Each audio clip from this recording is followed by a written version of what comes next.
6, 5, 4, 3, 2, 1, 0.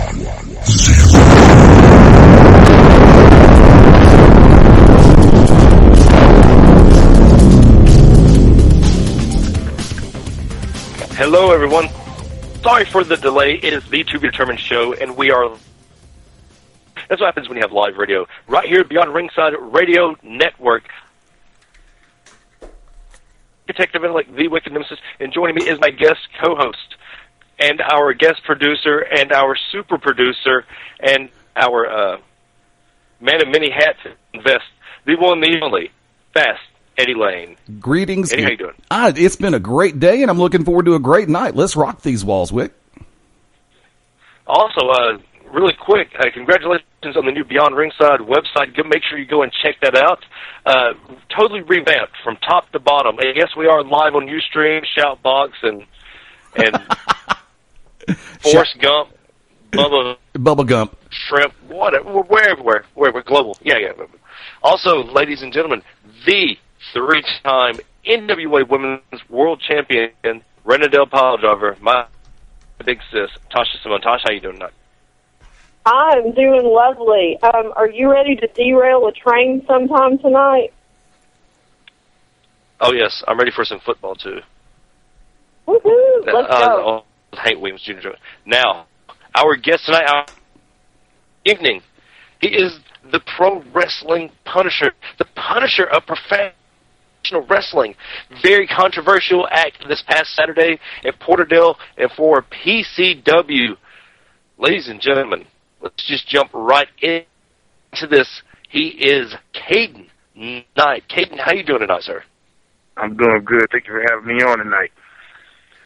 Man, you have talk about stirring up some shit. Now, man, what you did this week, people are asking. I know you were arrested for a little bit ahead of us. We'll talk about that. Let's talk about everything that led up to that incident. Hold on a second, because I'm having a bad signal here. Can you hear me? Yeah, we hear you. Okay. Can you say that again now? Wick, you're How going did in. everything lead up to this with... Sir? You're fading in and out, Wick. Caden, what he's asking is, can you give everybody the sequence of events that's led up to what happened this past weekend? Well, how can I put this? Well, let's just say I proved why they called me the Punisher. For one, events led up to me coming out with, along with the rest of the members of the MIAM, and I just basically took actions into my own hands because I felt Johnny Danger was going to do something that to Quasi, so I protected my manager. I threw acid in the man's face.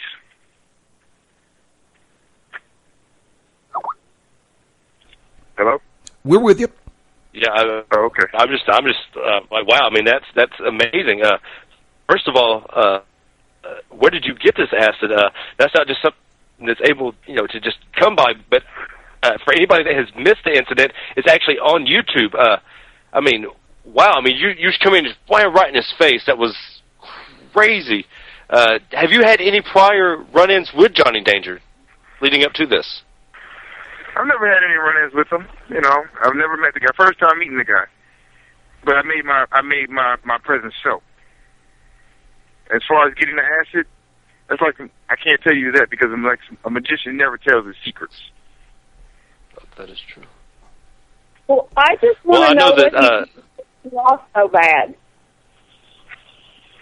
You said it again? I just want to know what he did to piss you off so bad. Do you just not like him? Was he breathing the wrong way? What did he do? Well, like I said, they call me the Punisher. It doesn't make a difference if you're innocent or if you're among the guilty. I punish everybody who's in my way. And if I feel you're in my way, you're going to get punished. Now, people are saying that Johnny Danger may never wrestle again. He's actually had to cancel his match, have to forfeit the titles this Sunday. I mean, what do you think about that? Sounds like a personal problem to me. No, this all happened very rapidly. I just spit mashed potatoes. Thank you. His wife has taken over his Facebook page. Is there something to all his fans out there? Because there are people that are wanting you just completely locked up again. Say that one more time. People are asking for you to be locked up because of this. How do you feel about that? They don't know four walls can't hold me. There's nothing that can hold me back. These people do not realize the bodies I've left laying in the ground, begging for mercy, and I show no mercy. And the highlight of the night for me was hearing his wife scream and seeing the tears run down her face. You see, I'm a soulless person. I'm heartless. I don't care about nobody. Are you a ginger? You said it again? Are you a ginger? Everybody knows they're soulless. She went there. I mean, okay. Caden's every color. Granted, I did get arrested. Cop did haul me off. But hey, I'm out. I'm a free man, and I'm walking the streets once again. So that's bad news for anybody that knows this. I brought this up to Johnny on Georgia Wrestling Now this past Monday. I told him, what is he going to do if you show up at PWR this Sunday, or if you show up anywhere? Would you take it to that extreme to follow him around? Well, let's just say I got a space on my wall hanging for him, along with the rest of the names that I've beaten, along with the rest of the bodies that I've beaten down, along with the rest of the careers I've ended. Wicked, you've seen me. You've seen what I can do to the human body. You've seen the destruction that I can cause. And you've seen people hauled off in ambulances because of me. Well, let's talk about how the Punisher come about. How did your career start, sir? Were you a fan of wrestling before you got in, or were you just like, hey, I think I can do this? I grew up watching wrestling. I'm an 80s baby, born in 1982. You know, my great grandmother, was a big wrestling fan. And one of the highlights of my childhood was going over to her house, and me and her and my uncle, we watching wrestling, cheering, hollering, just going crazy. Now, like most young kids, I was a Hulkamaniac until Survivor Series 1990, when a man that stood about 6'7" from Death Valley entered the WWF, or back in the day when it was WWF, and everybody knows him now as The Undertaker. When that day happened, that day changed my life.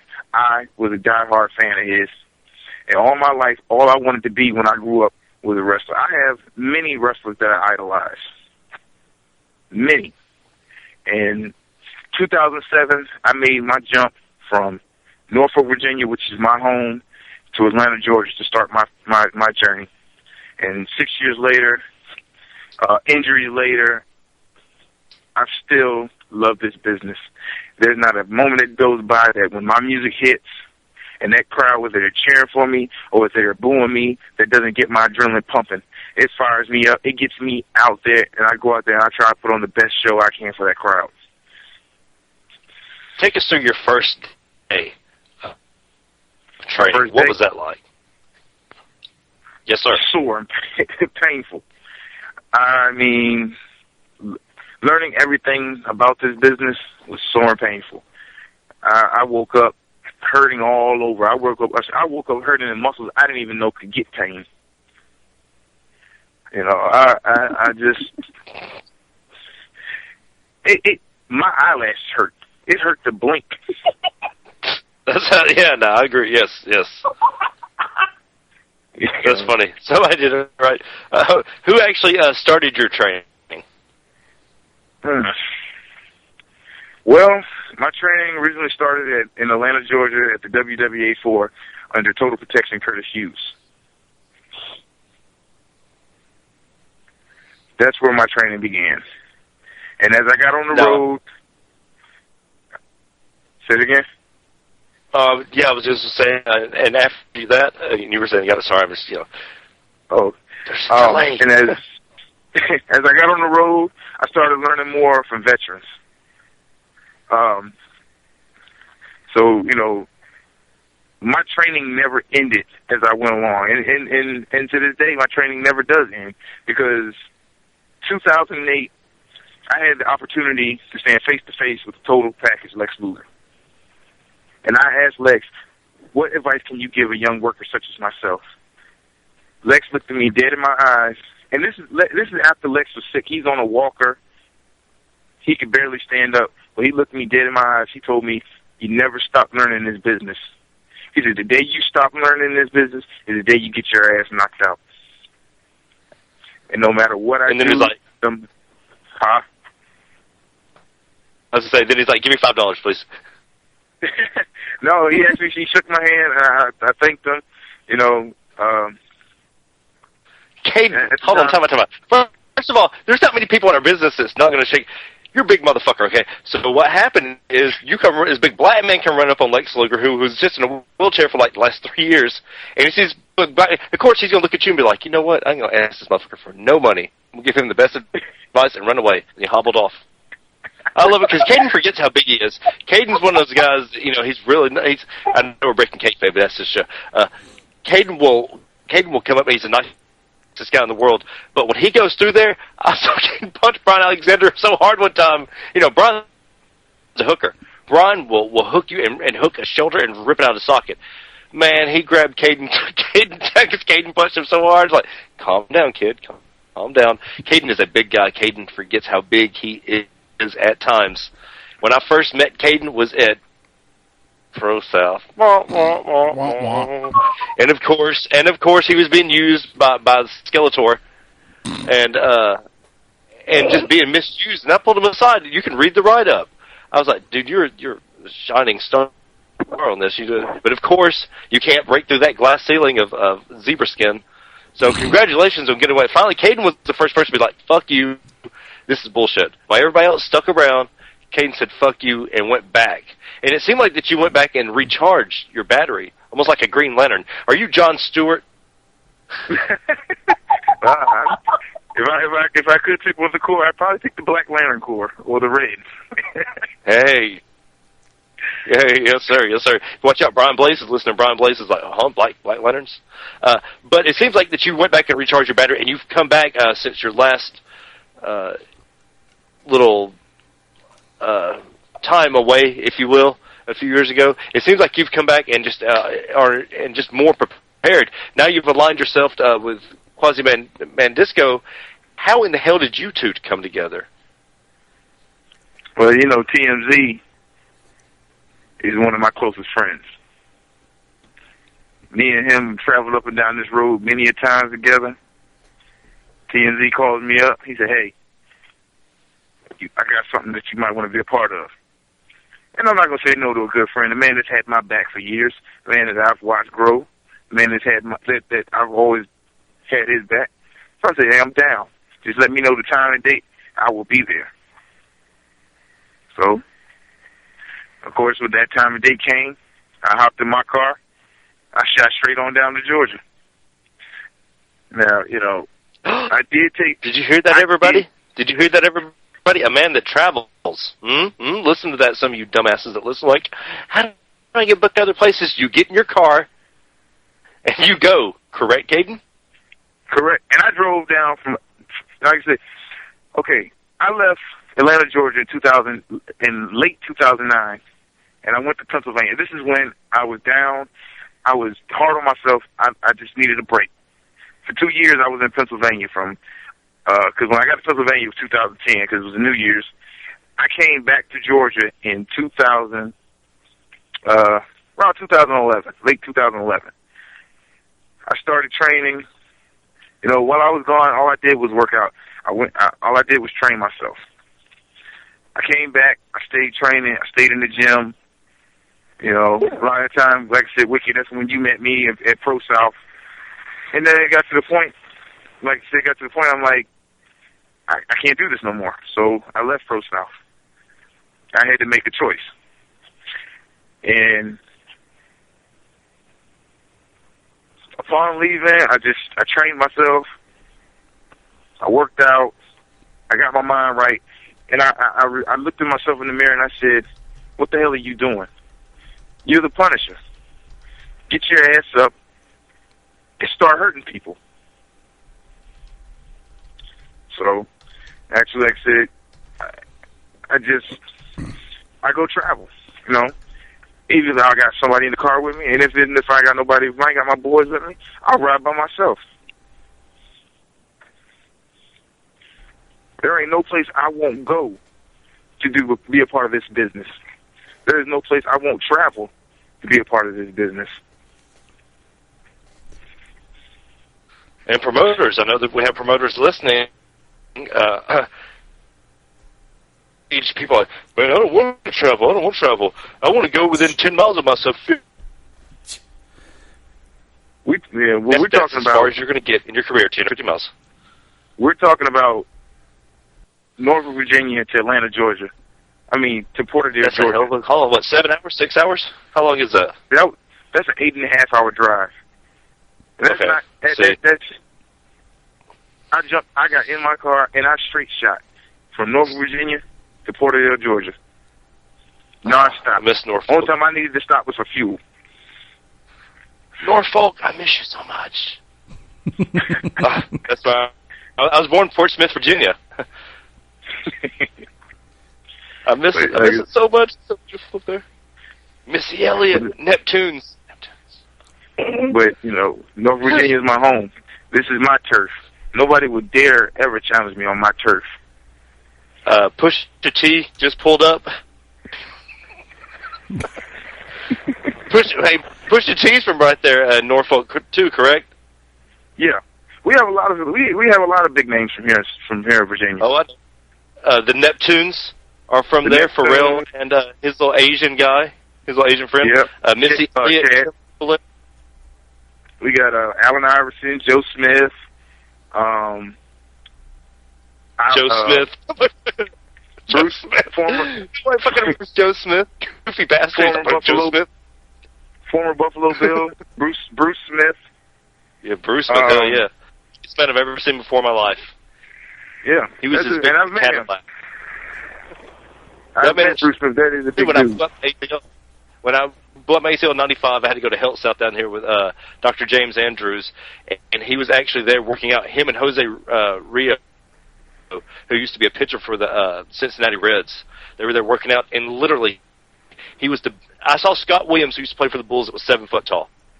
The biggest man I've ever seen in my life, and I've seen a lot of giants. I'm talking about legit giants. Besides Big Show, besides Paul White, the biggest man I ever saw in my life was Bruce Smith. He was as big as a Cadillac. I'm talking about an old Cadillac back when they had horns in front of them. You know, like the ones in the Flintstones. Y'all remember that? Oh yeah. But Cade, you seems like you've gone another route in your career, sir. You're starting to run with guys of curious nature, if you will. You got to know a few guys that watch your back, regardless. Where do you think this is going to go for you? Because obviously you want to make a statement, and you went after one of the fan favorites in Johnny Danger. How will this catapult your career right now? Honestly, it can only go up from here. Because, like you just said, that's one of the fan favorites. And you know me for years. You know I like to make a statement. Whether it's verbally or whether it's a physical action. But either way, I'm going to make a statement. And I'm going to let people know that the Punisher is in the building and the Punisher is going for the top. And if you're in my way, you're going to get hurt. Sir, how can everyone get in touch with you, whether it be promoters promoters, whether it be hate mail, fan mail. You know, some people like somebody that'll stand up for themselves. You hear that, Jonathan Martin, Richie Incognito? You should have done something. That's out of hand. How can promoters get in touch with you? Whether it be for bookings, whether it be for influential talks. You know, I know you're a positive speaker. You like to do the rounds sometimes. You can find me on Facebook. Just search Caden Knight. Or you can email me, CadenKnight76, which is KAIDENKNIGHT, the number 76, @gmail.com. You can email me. You can Facebook have upcoming, sir. Say it again. What do you have upcoming? What events are you going to be at, sir? I have Hampton Roads Championship Wrestling here in Norfolk, Virginia, November 23rd at Lafayette Winona Middle School on Tidewater Drive. So far, nothing set for December. Nothing set for December, you know. But I will be back in Porterdale in January because I have a little court. I might have to come back for court in December, though. It all depends if they can find me. Well, let's hope that works out. Let's change that. Promoters out there, November, December, look this, man. I'm promising you this, and you know you'll actually get your money's worth. I'm just saying it. See, you have the Wicked Nemesis stamp of approval. That's one of the, 4. That's about it. Caden, thank you so much. This, of course, has been a Beyond Radio Network exclusive with the Punisher of professional wrestling, the one and only Caden Knight. Caden, thank you so much. Ladies and gentlemen, we're about to take our first break of the evening. Yes, sir. Your first break of the evening. I appreciate y'all having me on the show. Of course, as always, the door is always open. Wicked, you know, you can hit me up anytime, man. You know, I got you. Oh, we're going to hold you to that. Thank you, Caden. Thank you. Eddie, Tasha, y'all have a great night. It's a pleasure to speak with you. Good looking, dude. All right, thank you. Now, we're about to take our first break. When we come back, we're going to talk a little nonsense, a little mayhem, and then very soon we're going to talk about monsters with our other guest for the evening, Joshua O'Hagan, a.k.a. Mr. Blur, right here Beyond Ringside Radio Network's own The To Be Determined Show.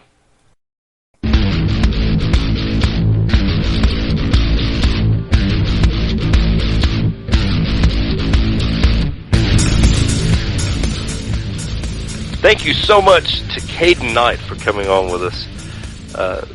The kid just has a multitude of talent, and if you can't knock him out, or if you can knock him out anyways, just throw some acid in their faces. I felt like that was a joke in there somewhere. Waiting for Harley Quinn to come out like, thank you, Mr. J. Nice. Yeah, Paul Dini would be proud, I'm sure. Paul Dini's like, I created this thing, you're shutting in her mouth. All our nerd listeners are like, oh, yes, of course. Yeah, really. But for anybody that has saw the PCW incident, it is online for those that missed it. But for those that were there and those that have seen the video, they're like, that's a big man to be throwing stuff in people's faces. You know what? Caden does what he wants to do, obviously. It was just funny to me. I laughed, even though I am a fan of Johnny Danger, just for the simple fact that he didn't have to knock him out. I mean, he didn't have to throw the acid in his face. He could have knocked him out. But no, he was like, you know what, just ha-ha. It's so funny. God, I feel so bad for saying that. But it's so funny. It's so awesome. For anybody that's like, you know, I kind of like the bad guys. I have a question about him. You keep talking about how big he is. Is he like Fake 7 big? No, smaller than that. But Fake 7, you're so stupid. That's great. 7 actually, yeah, no, he's not the Fake 7. He was given that name. He was given that name, and he just ran with it. He stole it, and so he's the Fake 7. But it's okay. I would tell him that. I'm afraid of his big ass. 7, if you're listening, big man too. I'm not afraid of you. So, both of them are nice guys. The thing about it is that Caden's one of those guys that if you saw him you would probably shoot him just right off the bat. You know, fuck, I don't feel like fighting that much. But when you see this, it's funny because Quasi-Mandisco actually lost some type of bet or something, and he had to wear a dress. He comes out, everybody's laughing at him, and I love this. He actually mentioned this on Twitter. Comes out, the fans are laughing. By the end of it, the fans are trying to lynch all of them. I mean, they were pissed. And these are, a lot of the fans at PCW, and Eddie knows this, are quote-unquote smart marks. Like, they know where you live. They know who's dating who's rats or what everybody likes, where they go afterwards. Wick, I mean, they're just... Wick? Sir? Those aren't called smart marks or smarks. Those are called stalkers. Dark stalkers. But anyway, so, You're okay. So, okay? Some stalkers are okay. They're okay. I mean, Nizawize. I guess, as long as they're not in your house. Shoot 'em. Yeah, I will shoot you. But anybody that can check it out, go check it out. Anybody that wants to know what happened, we talked to Caden. Caden told us exactly what he thought about it. You can check this out whenever it's archived and go back and just tell us what you think about it, because I found it funny. I'm a fan of Johnny Dangerous, but God, it was so funny. God, it was great. I miss that in wrestling. I hate being line because people don't know when to push that line. You know, you in your hands, right there in your hands, where these people they want to like you, they really do, and you yank that rug out from under them, and you make them go home pissed off. Same thing with Mandisco. They started off laughing at him, and by the end of it, they were screaming, yelling, and Johnny Danger's wife was crying. So it's not like an orgy at Fast Eddie Layne's house. Hey! Where's the candle wax? But we're actually going to talk to Joshua O'Hagan about the upcoming event this Friday at MCW, Monstrosity Championship Wrestling. Myself, Mr. O'Hagan, and Mad Dog Dan Sawyer will be going to Monstrosity. You guys will like this. Now, collectively, they are known, them and Showtime Shane Fox are known as 5-Star Fight Club. So here it is, guys. You know, Jonathan Williams, Georgia Wrestling Now, also runs a very successful horror/wrestling website, Wrestling with Pop Culture. He also does, you know, music and a few other things. Won a few awards for blogs in the city of Atlanta, which is saying something. He texts me Monday. He's like, hey, because, you know, as I've mentioned, I guess co-hosted his show, Monday Night Georgia Wrestling Now. So he's like, do they have monster gimmicks? I said, no. He said, well, you said something about one of them having a Frankenstein gimmick. I said, that was Chris Knox. Chris, unfortunately, had to back out of this event. But that's okay, because Joshua O'Hagan was more than happy to come on and help me out with this. And, of course, Mad Dog's like, well, I want to wrestle. I was like, well, let's do it together. So they were going to come up with this. And it is kind of, you know, passingly happened as it is. You guys know this. Anybody that comes up with something really funny in our business, drink. Hold on, I got to drink my 10-year vodka. When this happens, it just comes as passingly. I've spoken about the Peter Gabriel coming up being a name for Chris Knox's Irish Sledgehammer. Also, the Wrestling Hybrid. I came up with that for Orion Bishop. And that was just something thrown off because he had made a wrestling character called Hybrid. And I was like, you're a wrestling hybrid. You know what? That fits. The Deadlights, which is one of my favorite things I've ever come up with, was Murder One and Orion Bishop's double team move, which was like the old alley-oop, you know, overhead toss that Big Show used to do into a diamond cutter by Murder One. So it was always just something by accident. So there's a 5-Star Fight Club. Come up with this, and I'm thinking, and I said, hey, it's right there in the name, the 5-Star Fright Club. Okay. Andy? We're with you. Anything? Yeah, we're with you. So, that's what they're being called. Well, that's what they're being called, because there was no monster gimmick, obviously. You know, with Blair, I'm sure Blair's going to go there and be like, you know, whatever. I'm sure Mad Dog, I've already said that Mad Dog should be Rabbit Dog. Somebody like, you know, Cujo ain't get shit on him. But it's going to be an experience. going to be inexperienced. That was fun. I swear I need to take off work and go. It's going to be awesome. Monster name? Go ahead. Pick me a monster name. Go ahead. Do it. I dare you. Yeah, there we go. Eddie, what would be a good monster name for Tasha Simone? Well, you already got Renadell Pile Driver, so it had to be something with Pile Driver. Right? Most people, you want a horror Deadly name. Irish Rose. Boom. Bitch is not a monster name, just so you know. I said Deadly Irish Rose. That's what I said. I can dig with that. I'm digging that. And for the record, most people who know her know the fact that Tasha Simone is normally a great horror name all by itself. Horror name? Horror! Oh my God. How dare you, asshole! Oh my God. I said horror. 2 syllables. I just choked on alcohol. Well, you're supposed to rub with it, not drink it. Oh, Lord have mercy. I always get pinned with the crappiest. It went up my nose. Oh my God. Great, now she's snorting the stuff. So what would Fast Eddie Layne's monster name be, Tasha? Oh shit. I just said that too. God help me. I need another drink. That's his monster name. What? I need another drink? Yes.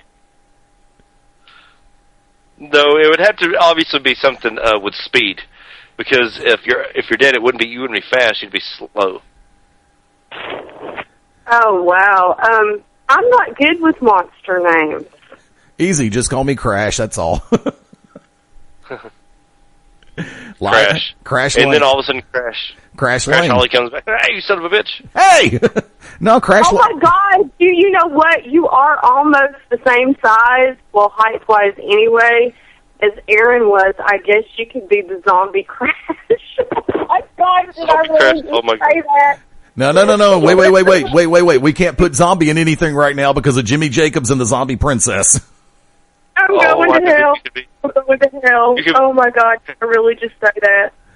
You could be Fast Snatch Eddie Layne. Oh! You would get only the women would get that, and they'd be like, nah, I find that offensive. 30 minutes or less, or it's free? Yes. Or you could be the ultimate bad guy, the cunt. Wrong answer. That'd be hilarious, the cunt. It's the greatest wrestling gimmick of all time. No. Why can't we go in the You'd be like Baron. You'd be like Baron Samedi. You'd be like Baron Edidi. DJ dying. That sounds too much like burying a titty. I'm sorry. Who burying a titty? We know Baron Samedi. Hey, Tasha, left boob, right boob, left boob. Oh no. Where's Jeff McGowan? Hush. Where's Jeff McGowan? We need a play-by-play on Tasha's B cups.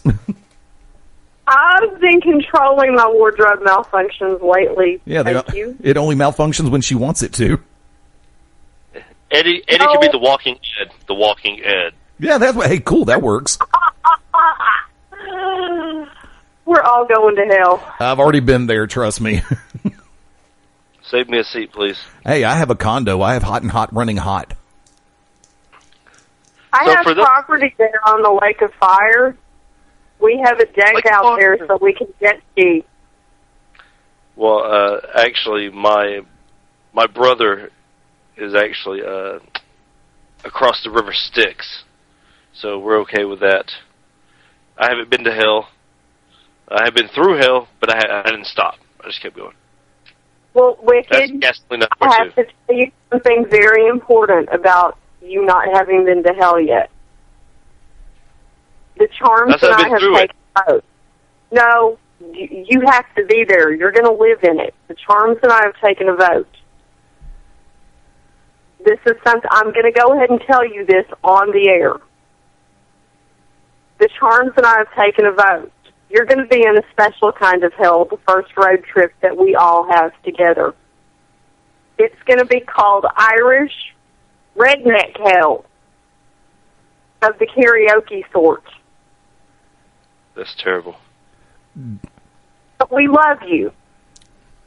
from the bottom of our heart. We'll put us some polka.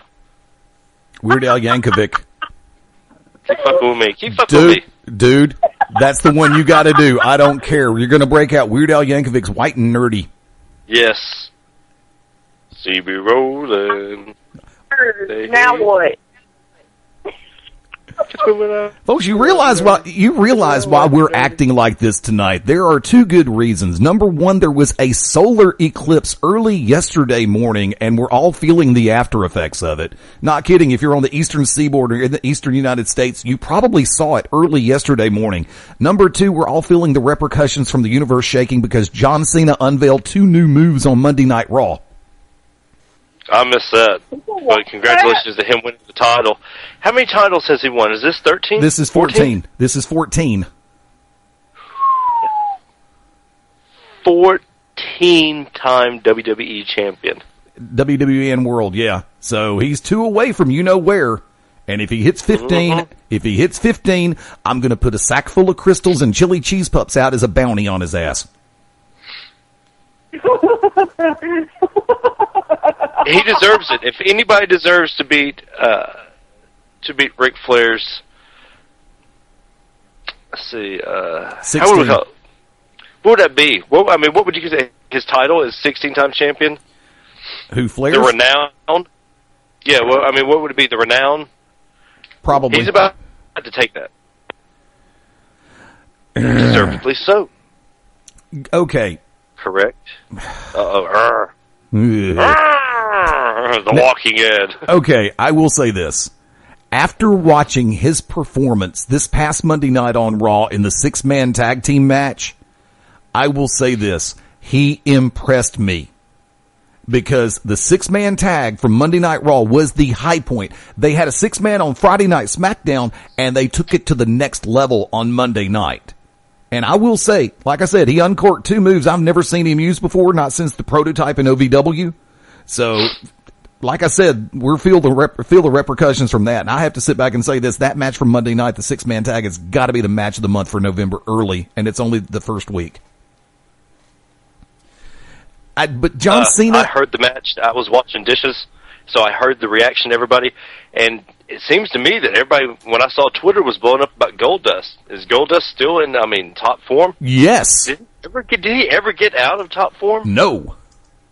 Not even when... Actually, just worked a match Saturday with a friend of ours. A friend of the show. And who was that? Tony Kazina, and he looked amazing. Oh, shit. Of course, he made it really obvious how much of a midget Tony Kazina is, but the match was amazing. Yeah, Dustin's trimmed down. Dustin's trimmed down. He looks like he's almost in the best shape of his career. And, he is absolutely flat flying around the ring, dude. I'm going to say this. Kofi Kingston, get your shit together. It's time for you to get that run. You got to do something. I watched Kofi and ADR. I actually saw that match. Kofi is just so good. I just don't know. I don't understand if he's inconsistent. That's what befell Shelton Benjamin, inconsistency. But Kofi he can make anybody look good. And he just, ADR, Eddie, I know you saw it.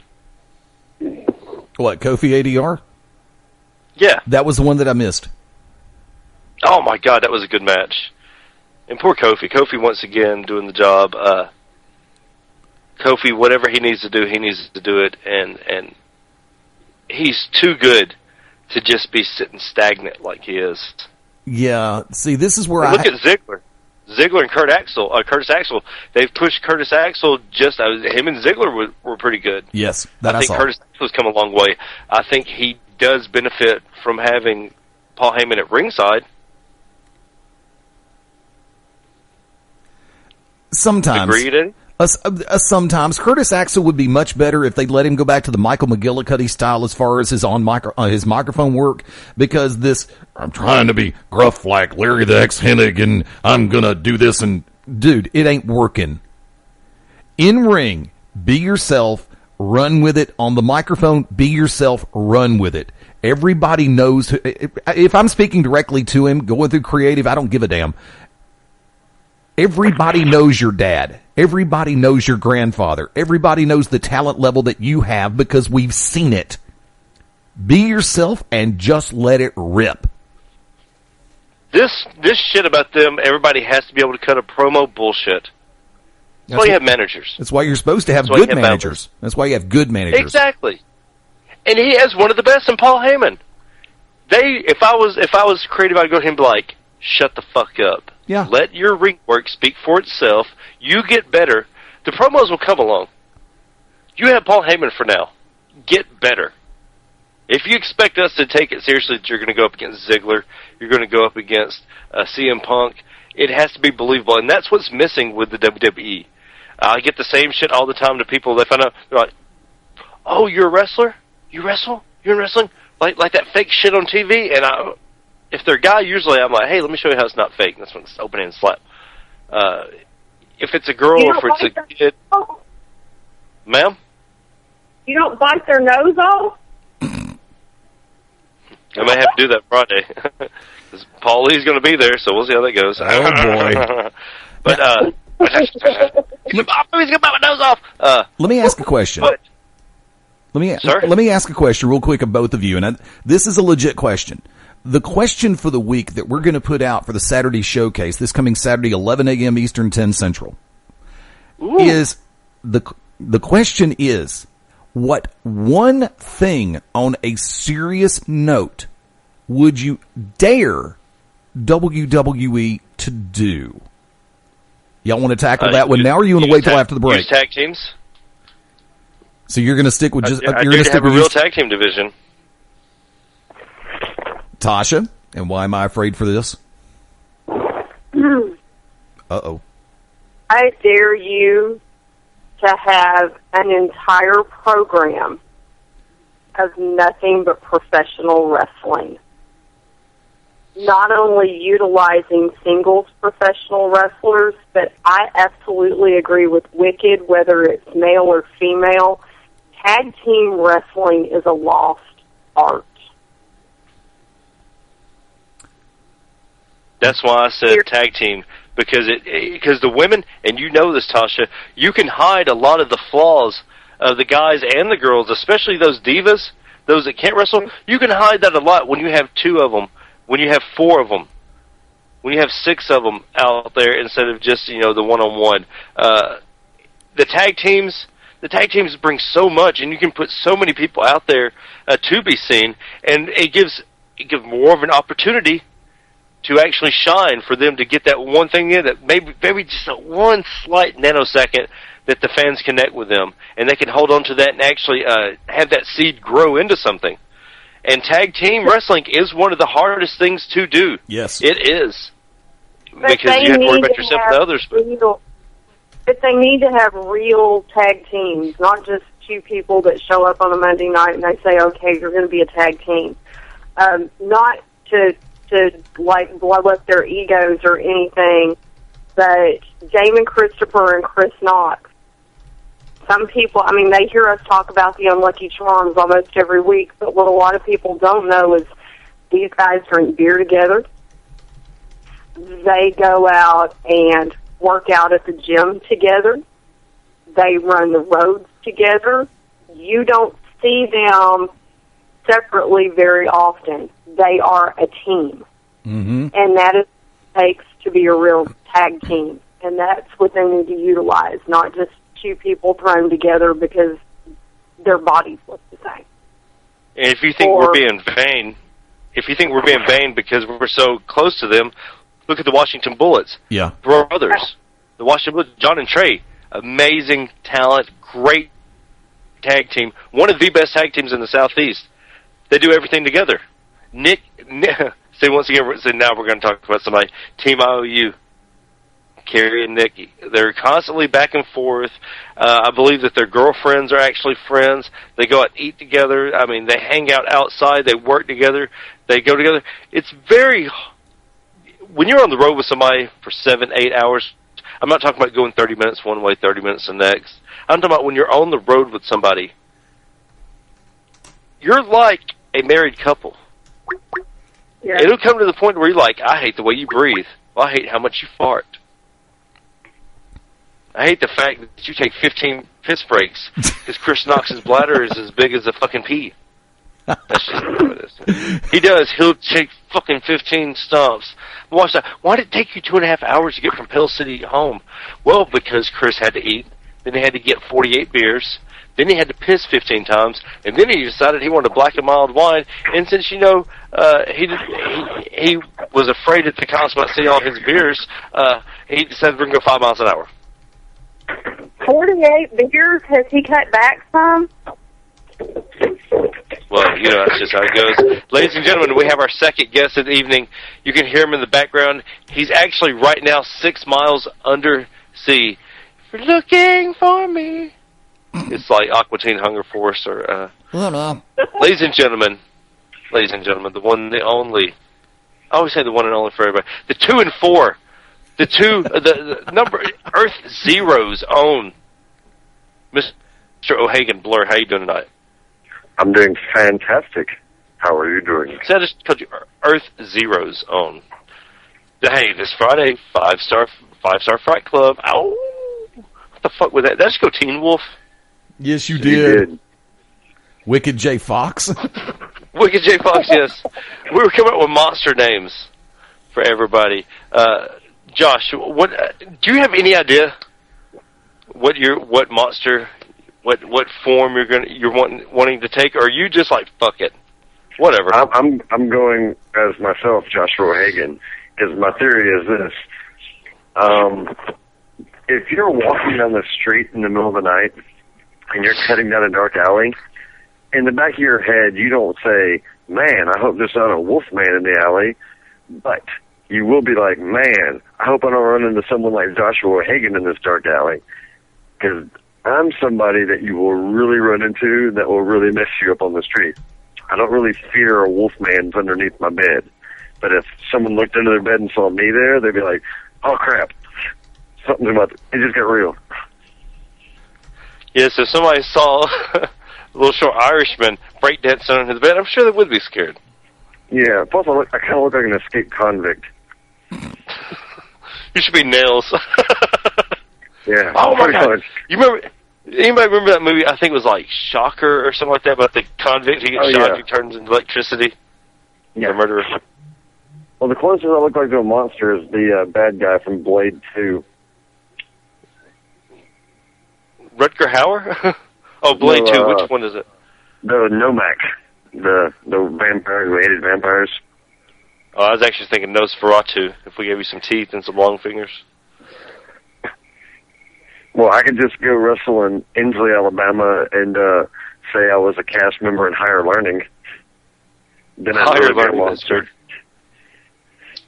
That's great. Or you could always do this. You could always go and work for Big Clyde. Hey. No. Oh.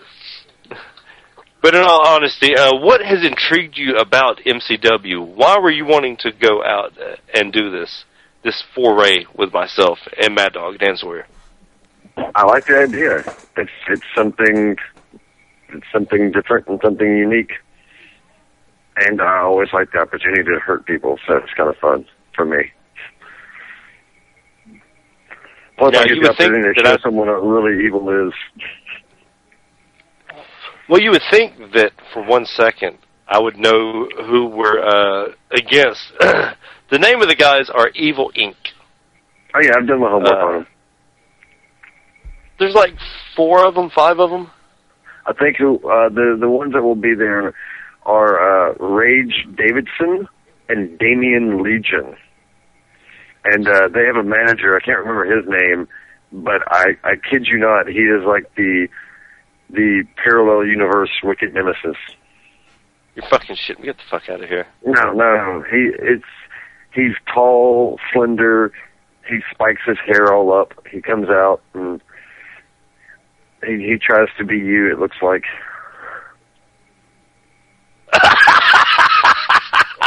Them's fighting words. That's really, great. I really do. It's like I was watching it, and it was almost like seeing Spock with a mustache and goatee. You're like, it's sort of like Spock, but it's not Spock.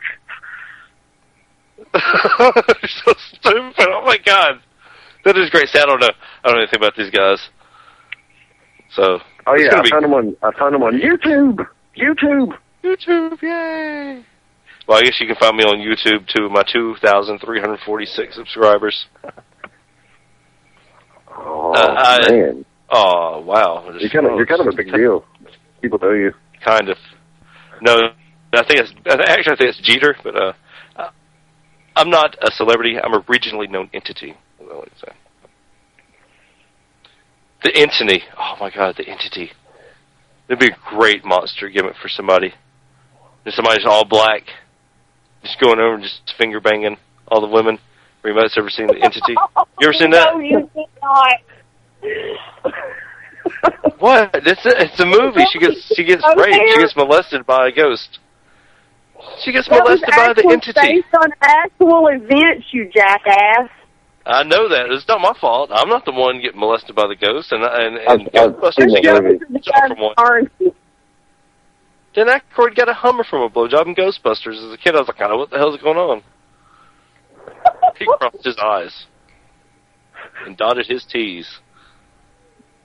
This is where I like calling into your shows. Because we're unlike any other show right now. Eddie's like, oh my God, I'd let this on my radio network. Poor Eddie. Like a bunch of garbage. Eddie knows he's not the babysitter on Wednesday nights. I'm not the babysitter on Wednesday nights. I'd let it run. That's what she right said. now, paranormal sexual acts is trending on Twitter. Right now, the last Blockbuster in America just closed down, and they're actually right now somebody's like, I'm going to go out and buy the entity. I know they have one copy though. But we have 72, but there's no extra features. You're like, no! But monsters, okay. So we're facing a guy who wants to be me. That's horrible. So now I'm going to have to fight Paulie, and then I'm going to have to beat the shit out of like, Paul, hold on. We fucked this guy up, and then... God. Well, the other two guys, I noticed one is kind of a medium Rage Davidson, who looks like a Abyss got thrown in the dryer too long. And then you've got Damian Legion, who's a shorter guy who wrestles barefoot, where the nasty. The foot stomp is basically going to be my finisher in this match, I guess. I swear to God, you better stop his foot, man. You go in there, I'll look at him like, he's stomping your foot. Yeah, I mean, what do you think? He's Cabana Man Dan? Oh, Cabana! No, it was O'Hagan's promotion when Cabana Man Dan did that fucking flop chop. It was the loudest sound I've ever heard to this day in professional wrestling. Holy crap! It was the first moment in wrestling besides Simon Sermon when he hit his, what did they call it?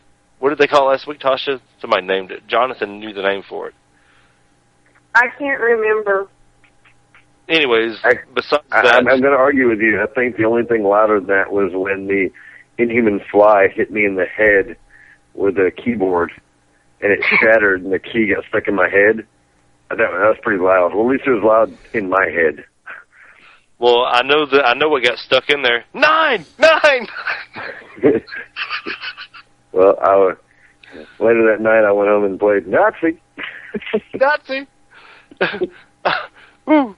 I remember one time Sugar Dunkerton, back then he was doing Kareem Abdul-Jabbar, and John Bogey, that 80s guy, John Bogey, wrestled the Merchants of Death, back when the Merchants of Death were only Murder One.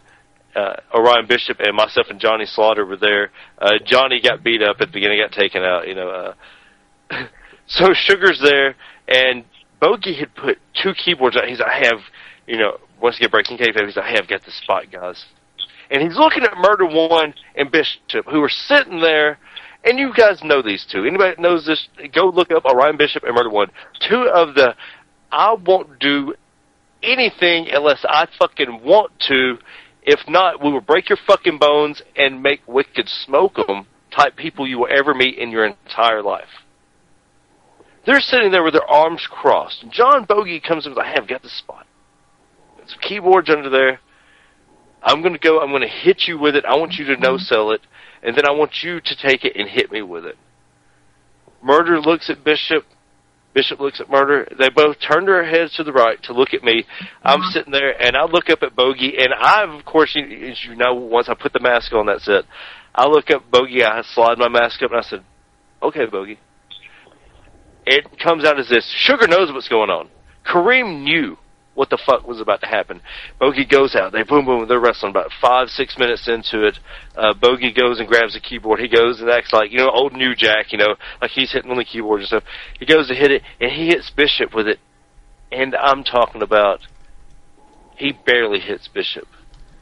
I'm talking about one of those ones where you double stomp and swing. You guys know what I'm talking about. Right now, everybody's like, oh my God. Yes, that's exactly. I looked at him and I went, holy shit. First time I'd ever cussed in wrestling. Up until that point, I had never said any cuss word remotely around the ring. It's pretty good. But I knew exactly. Bishop snatches out of his hand and he hits Bogey so hard with it that it just explodes into a bunch of pieces. He then takes the keyboard and breaks it over Bogey's head. Boom! He goes, grabs the other keyboard, starts with one hand, throws it into the ring to Murder One. Murder One looks at Kareem, and Kareem tries to stick his hand up. Murder does that whole thing like, motherfucker, you better not flinch.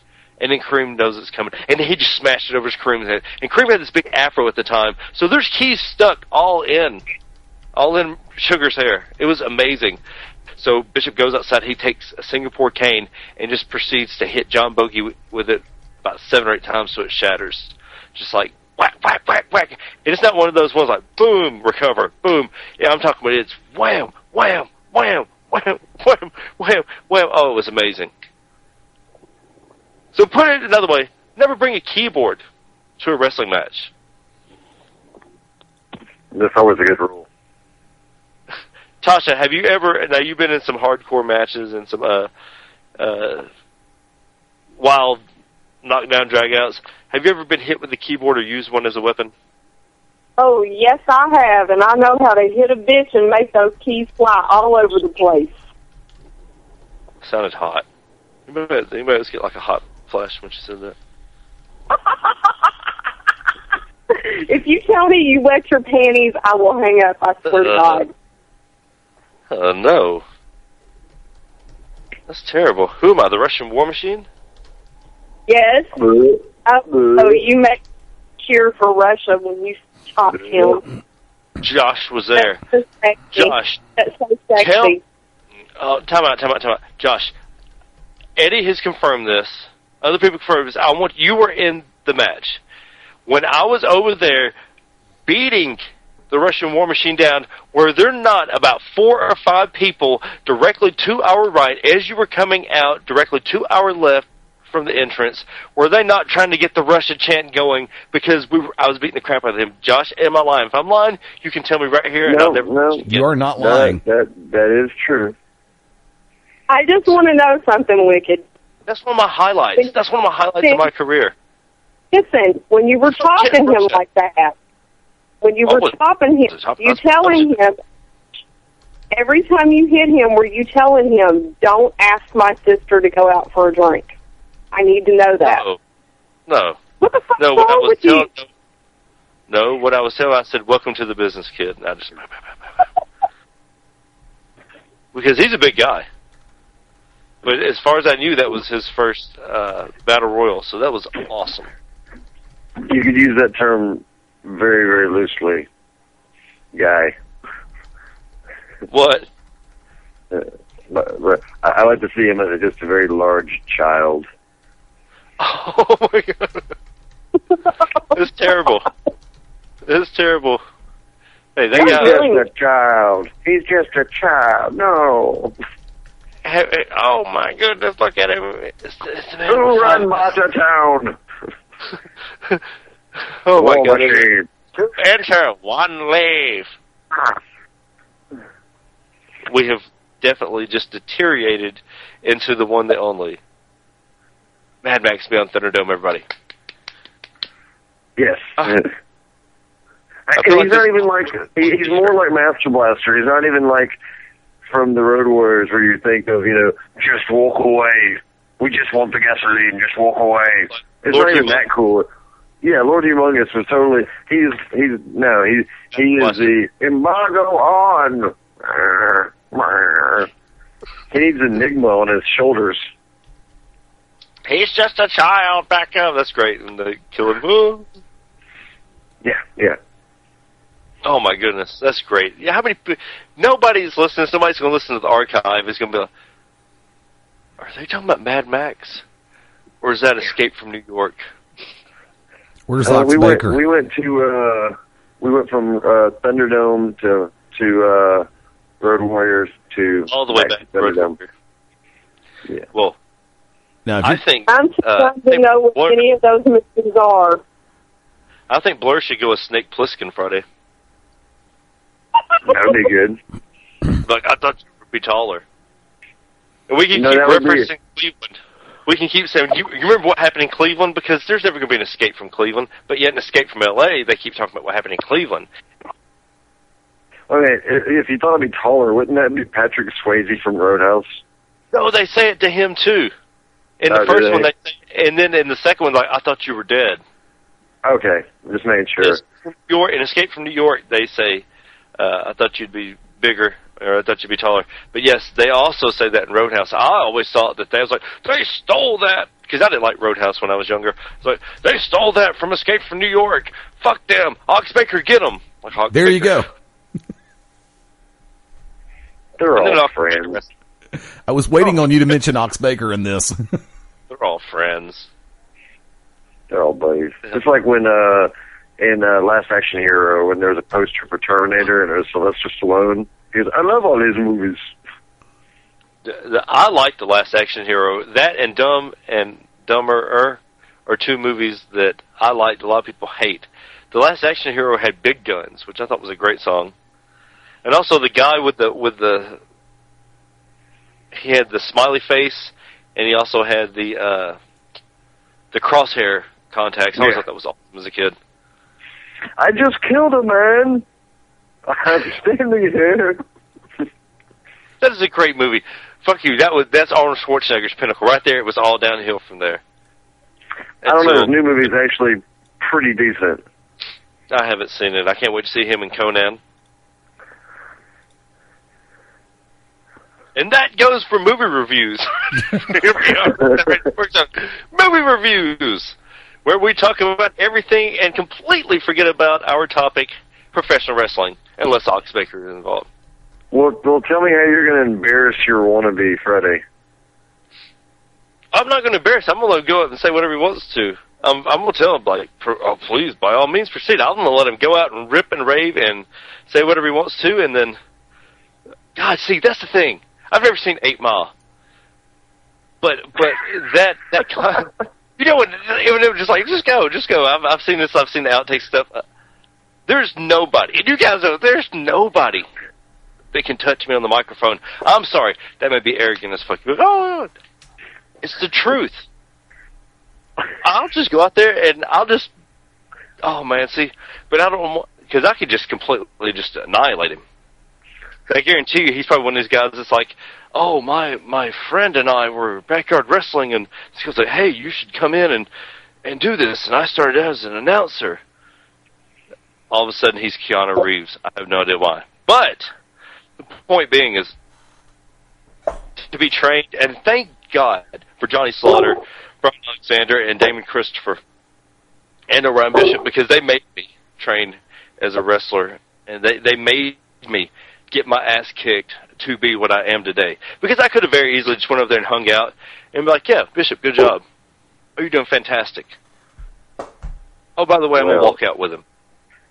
Well, these guys have apparently been working for several years, but I watched like 3 of their matches, and I'm just going to say it's like, after watching their work in comparison, they make Equalizer look like Dean Malenko. Oh! With that holy moment, we're going to take our last break of the evening. Joshua, please stick around if you will. When we come back, Tasha and I still haven't even went on our rant yet. Holy crap. We started 25 minutes late. So Beyond Ringside Radio Network's on the To Be Determined show right here. And let's hit it with some new PSAs. Yay!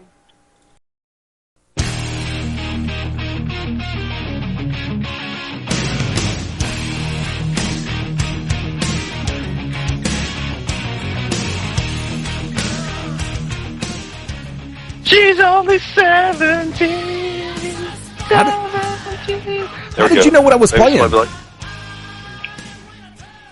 you say? How did you know what I was playing? I'm actually playing Kip Winger 17 right now on TBD. Are you shitting me? I can't hear it. I cannot hear it. I do not listen to the show. It's like one of my promos. Once I say it's in there, it's gone. It's gone forever. It's like the Silk Spectre. Come to me, Spectre. Yeah, we're going to see if that gets flagged on YouTube this week. It probably will. Ladies and gentlemen, we are the To Be Determined show. Myself, Joshua O'Hagan, Fast Eddie Layne, and of course Tasha Simone. Maybe she's still there. Tasha, you still there? I'm still here. Fireball and all. Fireball. Now, we like to ask this question every week before. That break. Shut up. Listen. You shut up. You're just mad because you didn't have any. We like to ask a question every week. Is everyone ready to be floored?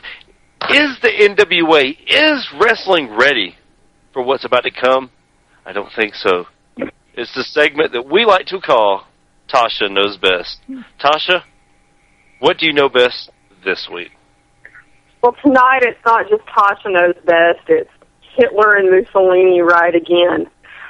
This past Sunday, there was supposed to have been a benefit for a gentleman by the name of Mike Searcy, who a lot of you hear us talk about frequently, a member of the NWA, former promoter for NWA Top Rope, which is no longer NWA Top Rope. Mike had suffered a series of heart attacks and just had open heart surgery this past Monday. He had 6 blockages. They got what they call 3 Widemakers and put new valves in them, but he will always be at risk for a heart attack. You also hear us say almost weekly that the wrestling community comes together quite often for situations like this, not only one of our own, but for others, and we do benefits to raise money to help them out in time of financial, medical, whatever crisis. Mike Searcy has a very close place in my heart because he was my belt administrator for all 3 of my reigns as the NWA Women's World Champion. I was contacted to be on this benefit, and I did agree to donate my time.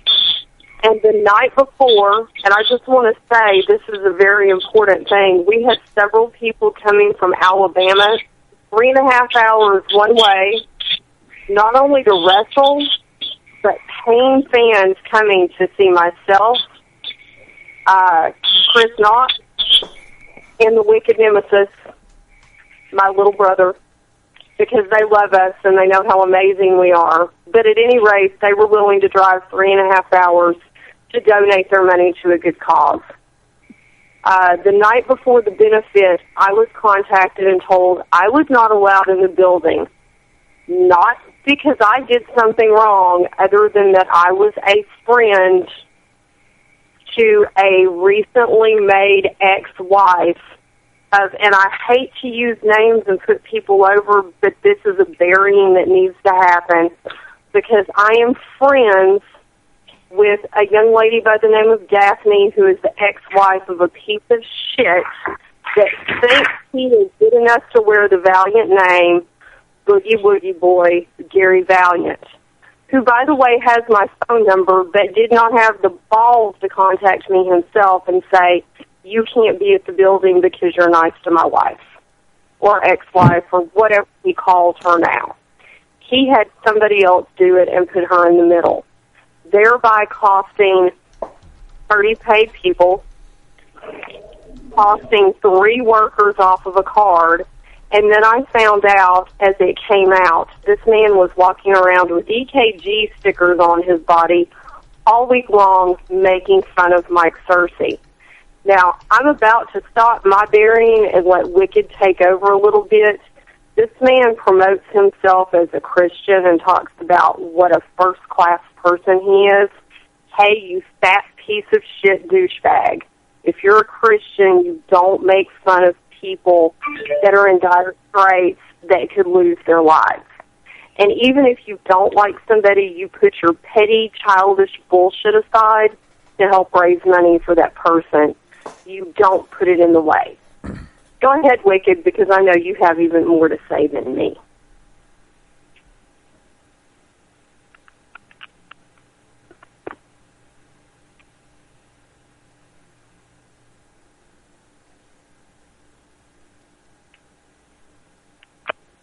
Hello?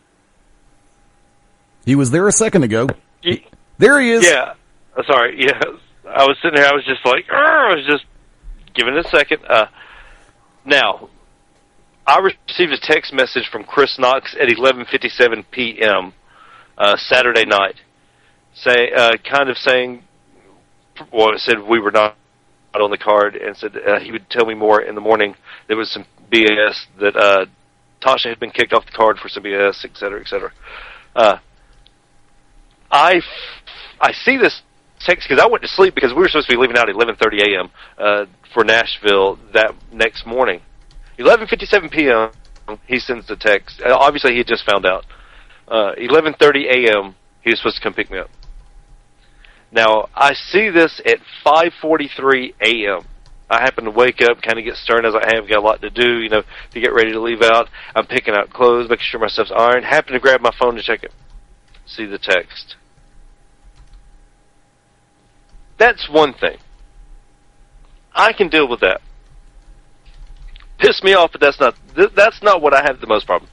What I have a problem with is these people, and this goes for anybody, kind of got into it with somebody, or somebody had some shit to say on Tasha's Facebook, because Tasha is making plans to do something which we'll talk about later on.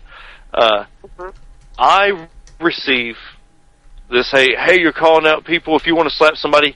Anybody, anyone, at any time that keeps someone off a benefit show, a benefit event, a benefit card, deserves to be slapped, because a lot of times these people proclaim to be Christians. They go on Sundays and Wednesdays, and they tithe, they go, they do this, they hang out at church. They sit at church, but they don't listen to the sermons of Jesus. They don't listen to these parables. They don't take it to heart. Like, you want to listen to it, I guess you can throw it in somebody's face. Like, you look at somebody like Josh, who's tattooed from head to toe, and they immediately judge him like, excuse me, sir. And, of course, Josh goes to church. His children are some of the nicest, most well-mannered kids you'll ever meet. I have a mohawk and a Hitler mustache. I can quote Bible verse after Bible verse after Bible verse after Bible verse. No matter what, let me tell you this. If Paul Lee was on the benefit show, if I was a part of it, I'd not give a shit. I'd be like, and he's going to bring people in? I'd be like, of course. Because when I stopped being a child, I put away childish things. Anybody that does that, if anybody keeps anybody off a benefit event, and we had people coming. We had at least three people, and that's not including everybody in Tennessee. It was like, are you coming to this?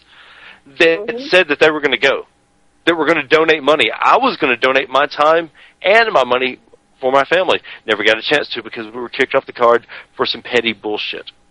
And these people proclaim to be Christians. And what's worse than that is people put these people up on a pedestal as legends. Forget the Christian. Let's go a little sacrilegious for a second. Let's talk about it in wrestling terms.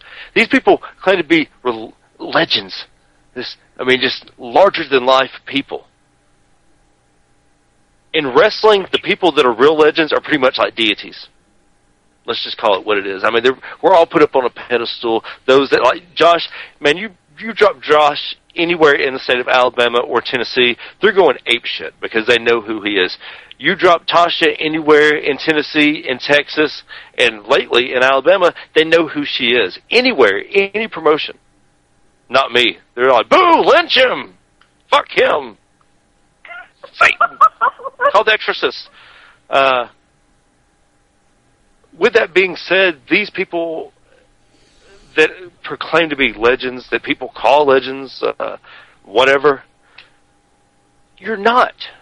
You just show when you do things like that, and I'm not talking about Gary Valiant in particular, I'm talking about anybody, anywhere. This just happens to be the event where this man, literally the next day after the event, after the benefit, had open heart surgery, needed all the money he can get. You're keeping money out of it.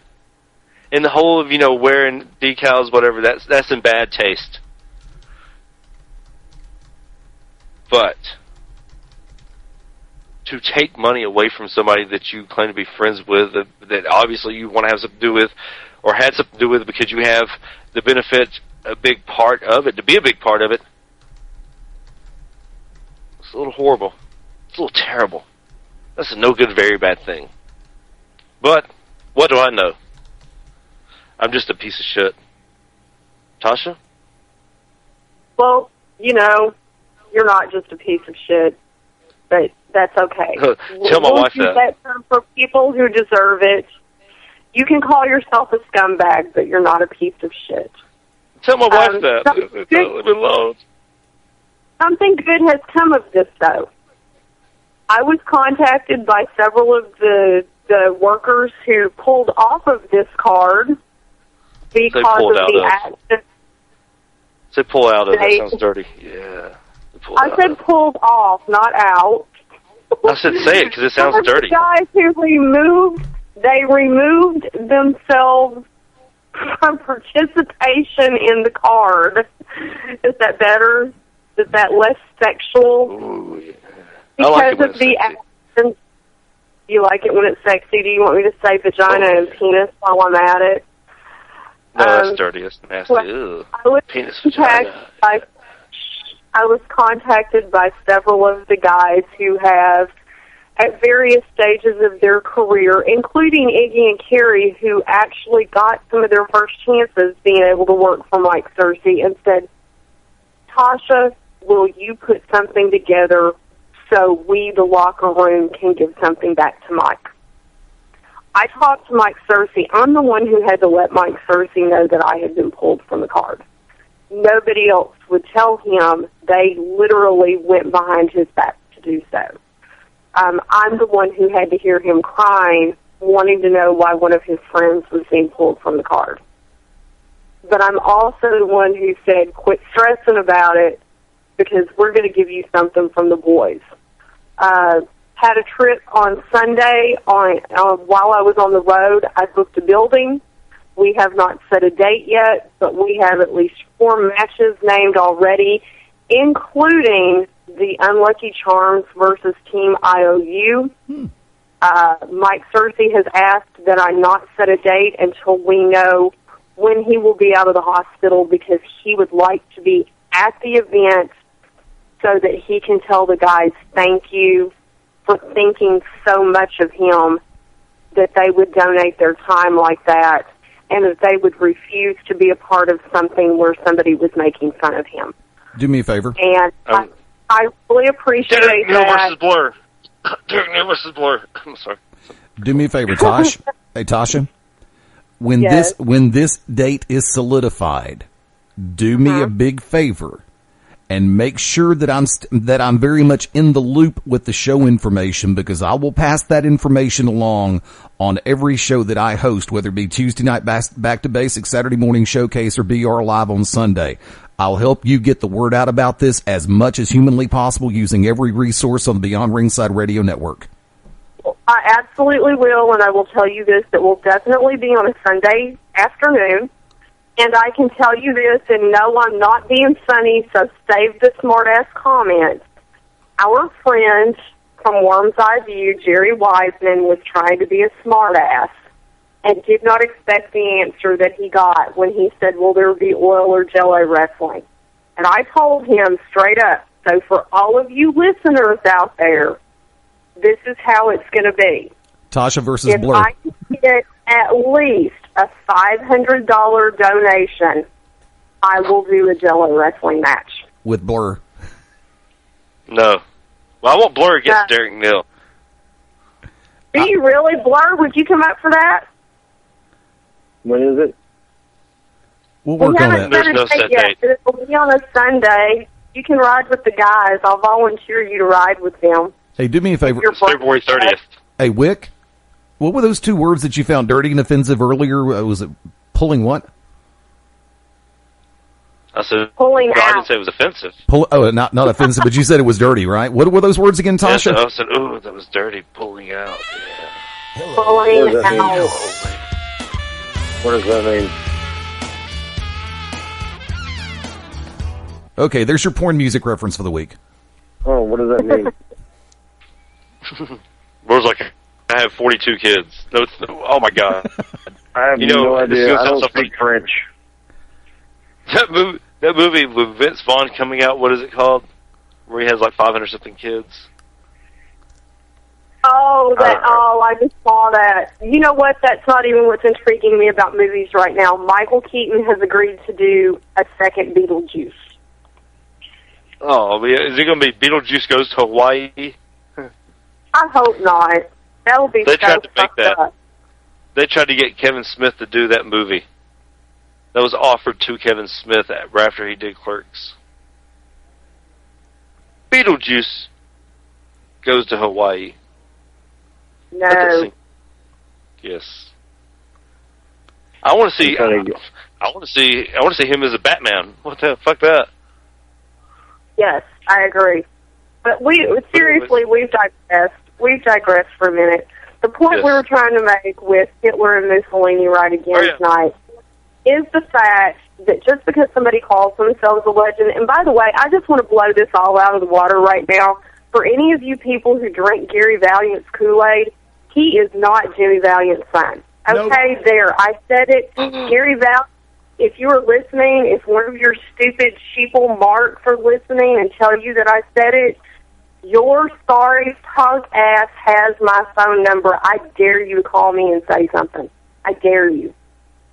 Because I will stomp your fat ass. There, I said that on the radio too. And trust me, just like Wicked, my flapper ain't broke. But at any rate, Flirt. don't Yes. listen to these people. Don't put them over just because they give out a name. Don't think that they're fantastic. Judge them by the actions that they show you. He is not a good person. He is making fun of somebody who he proclaims to be his friend, who could have died on Monday. The man could have died in the hospital during surgery. He was in surgery almost all day, and he hindered a money-raising effort to help him with his medical bills. The wrestling community is supposed to be brothers and sisters. We're supposed to band together to help not only one another, but other people that are in need. And that is not what happened this past weekend. And for the people who were affected by that negatively, I am truly sorry, because we're not all jerks and scumbags all the time. Wicked, you want to go to I break? guess that's what Tasha knows best. Yeah. So I guess I can't let everybody know that I'm actually the son of the Honky Tonk Man. What? Oh, damn it! You guys No put way. everything. Look, I ask a question every week, and I want to know your answer to this. What stood out in your mind the most? The one thing that stood out the most in your mind this week in professional wrestling, O'Hagan. Can it be, maybe like 10 days ago? Yeah, sure. When Damien Sandow stepped up and showed that he deserves to be in the main event.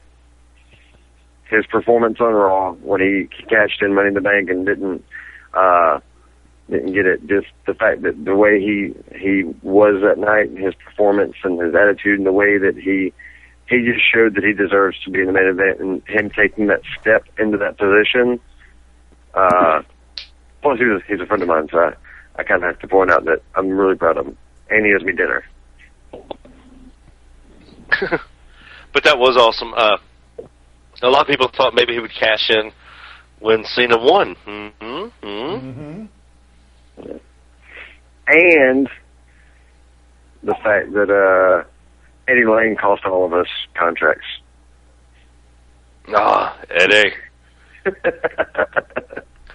Tasha, what one thing stood out in your mind this week in professional wrestling?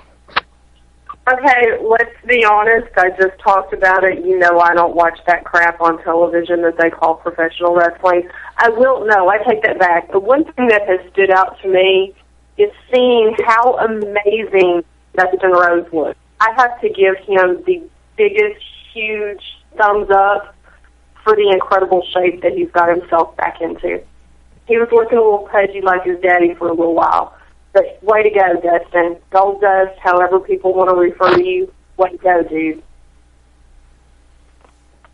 Eddie, what one thing stood out in your mind this week in professional wrestling? Actually, I'm going to say the entire Ring of Honor broadcast from this past Saturday night on Sinclair Broadcasting. They were doing they were actually doing some of the matches from their previous iPay-per-view and DVD taping, including Michael Bennett versus Kevin Steen now in the Battle of the Pile Drivers. For me, that match was fun to watch because, lo and behold, Bennett showed why he is on everybody's radar on the national scene. And on top of that, Kevin Steen, whether you like him, whether you don't like him, the man can actually help pull reactions out of a crowd like nobody's business. And these two in the ring, not to mention you add a very scantily clad Maria Kanellis, slobber, drool. Sorry, got distracted for a second. What the hell? She's an idiot. She shows more ass than O'Hogan shows bald head. But like I said, the entire Ring of Honor broadcast from this past Saturday night, and you know the other moment that sticks out to me is the fact of the 6-man tag from Monday Night Raw. Dustin, Cody, Cena, the Real Americans, and Damian, all 6 turned in one hell of a match, and WWE showed how exactly inept and inane they are by putting the in the closing segment with Big Show in a 4-on-1 handicap against the Shield and Randy Orton, like we really wanted to see this crap in the final segment of the program. I'm sorry, but I go back. The 6-man tag, tied, moment of the week. Wick? For myself, it was exactly what we talked about earlier in the show with Cade Knight. Him throwing, you've got to see this. Josh, you've got to see this. Go to YouTube. Check out Quasi Mandisco giving this substance, or I don't know if he gave it to him. He came out in a dress at PCW. Johnny Danger standing. This tall, slender white guy with long hair standing in the ring, triumphant. Quasi Mandisco running around in a dress, screaming, people laughing, ha ha. And then his entourage comes out, and one of them just happens to be, for the first time ever at PCW, Cade Knight, who throws acid in Johnny Danger's face. Cade Knight being a huge guy, it just made me laugh so hard. I'm actually tearing up right now thinking about it. It was so funny. You've got to check it out. So that was my moment of the week. Check your Skype now, are you screen, talking about like acid that burns you, or Yes. acid that like you're tripping for days? That's what I said. It's acid that burns you, though. I said not the good kind. Wick, check your text We have a screen. caller on the line. Area code 615. Yeah, Wicked. This is Chad Hyatt. Oh my God, Chad! Hey, how you doing, man? What's going on, brother? Doing pretty good, man. What's going on? What's on your mind, sir? Well, I was just listening to what Tasha was saying about the benefit, and I had asked the question on Twitter, and I asked it in the message on the chat there, if the people that did the benefit Sunday were wrong for doing the benefit. I say no. No. I don't think they were wrong doing the benefit at all. I think that LaVonda Bell, who actually put the benefit together, was absolutely disrespected, and I think that Mike Cersei was disrespected because there were people that were asked to be there at Mike's behest, that the minute Mike had his heart attack and they knew that he couldn't do anything, then they told them that they could not be there, and they did not tell Mike. They were going to leave it that Mike thought they were no-showing. And I think that is classless and tasteless. If I can jump in for a second, there comes a point where with the exception of certain circumstances, you check it at the door, especially if it is for someone you respect, you call friend, and admire as a coworker. I've had an opportunity to work with Mike before. I spoke with him a number of times, and if I were able to, I would have been there on this. But the overall scenario is the people who did donate their time, hell yeah, they're in the right because they're there for the right reasons. The person who wanted to pull the strings for shallow reasons to keep Tasha, Wick, and the rest of the gang off the show, that is the person who is genuinely at fault in this circumstance, hands down. I think the only person at fault. Chad? That's just me, though. Chad, your thoughts? Oh, I just, I have respect for everybody. That's how I was trained when I was trained in West Tennessee, even though certain people on the program disagree with that. I respect everybody's, opinion on that. And I do thank the people that have given me advice for, everything that they have said. Me and Tasha did the Bulldog Brawl, and she had some words for me that I took into consideration, and will be taking actions to improve where I'm at. Well, there you go. Well, we appreciate your question. I know you have a Twitter, sir. How can everyone get in touch with you? I was actually just on it. I am at The Real Chad Hyatt. Chad, thank you so much for your question, man. You have a good night. All right, man. Thank you. Anybody wants to call in really quick while we're wrapping up the show? I should have done this earlier, 205-316-9900. Once again, while we have your attention, Beyond Ringside Radio Network, go and check out BeyondRingside.com, new and improved, the revamped and relaunched .com. That is BR. Also, the To Be Determined Show has a Facebook fan page, as does the Merchants of Death, the Unlucky Charms, and myself, the Wicked Nemesis. Beyond Ringside has an actual Facebook account, so go and check that out. They have a Facebook page. Go and like that because they can no longer accept any more friends requests. Is right. that or invites, right, Eddie? Correct. Okay, so go and check out that page as well. Josh, anything you'd like to say before we let you go, before we wrap up the show? Anything for MCW, and how can everyone get in touch with you, sir? They can find me at Joshua O'Hagan on Facebook and Twitter, and O'Hagan88 at Snapchat, and that's about it. And for MCW, I don't think they have any idea what they're in for. That is great. Oh my God, I can't wait to see this. It's going to be fucking awesome. Tasha, anything you'd like to say before we let you go, before we wrap up the show, and how can everyone get in touch with you? And what do you have upcoming? I haven't set a date yet. I'm just going to say this because it's friends on the air. Mad Dog Dan Sawyer, I know you're out there somewhere listening. You cannot protect Tracy Taylor from me forever. Just stop protecting her.